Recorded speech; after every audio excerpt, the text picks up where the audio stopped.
we're back with more of My Southern Home, and I'm here with Erica, Habitat for Humanity homeowner. And Erica, thank you so much for being with us today. We really appreciate it. Yeah, of course, you're welcome.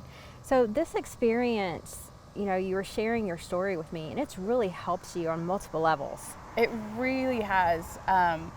We really wouldn't have been able to have a home in the world that we live in now, and Habitat has given us a path to where we could work towards having the home of our dreams. And not only that, but you have a home and you have a garden that is fantastic. Yes. I would have never expected how much joy I've gotten from growing my own food and learning about how to steward my land well. And while you might not think of a quarter of an acre as having land, but it really is, it's my land. So I have been doing my best to try and figure out how I can maximize what I do have. So right now I have 4 fruit trees. I got 2 pears, an apple, and a peach. And I've got 3 blueberry bushes, strawberries, herbs, and a bunch of other things. I'm also learning how I can use my land in a way that will benefit the environment. And so I've converted the back section of our yard as a native wildflower little prairie meadow, which has been really fun because I've noticed as I've planted these native flowers, I'm getting different birds than I've ever seen. We had some goldfinches, and I've never seen those in the wild before, which just made my day. So it's amazing when you really work with what you have. You can still have your dream home, even if I don't have 5 acres and an orchard. I can have my own in my own yard.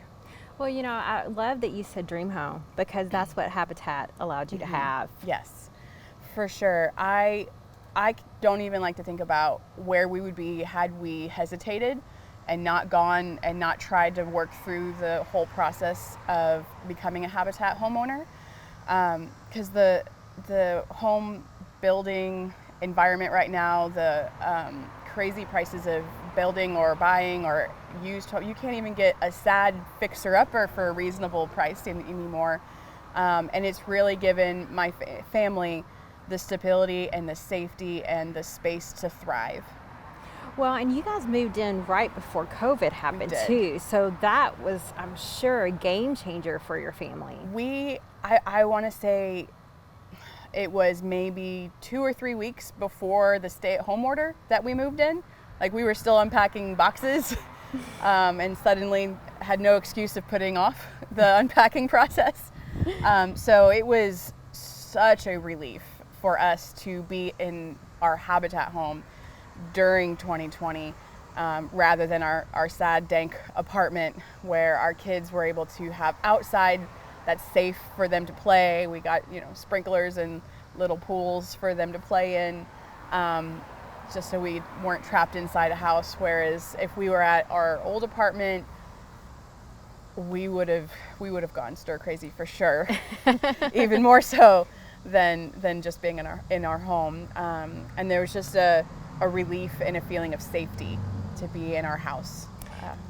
And your home was part of the Carter Work Project. Yes.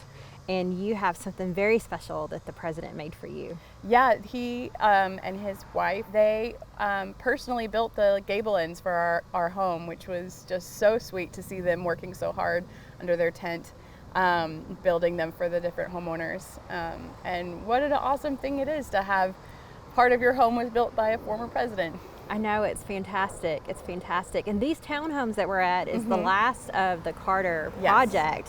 And you were instrumental in being a huge volunteer. I did. I came back to volunteer maybe a year after we moved in. I have been able to go back to school thanks to our Habitat home. We are able to afford for me not to work. So I'm going back to finish my bachelor's in social work and then on to my master's. And part of that program was volunteering. And I couldn't think of a better place to give back than to come over here and help them move big piles of wood around. Well, it's probably very inspiring to you to help future homeowners like yourself get the American dream, because it's not easy right now to do that. No. And yes, for sure, there were so many people who came from all over the country to help build my home, and it was the least I could do to come over here and spend a day serving my new neighbors. Well, thank you so much, Erica. It was so meaningful for me to be with you today and see your gorgeous home and to hear your story. It was my pleasure. We'll be back with more My Southern Home in just a moment.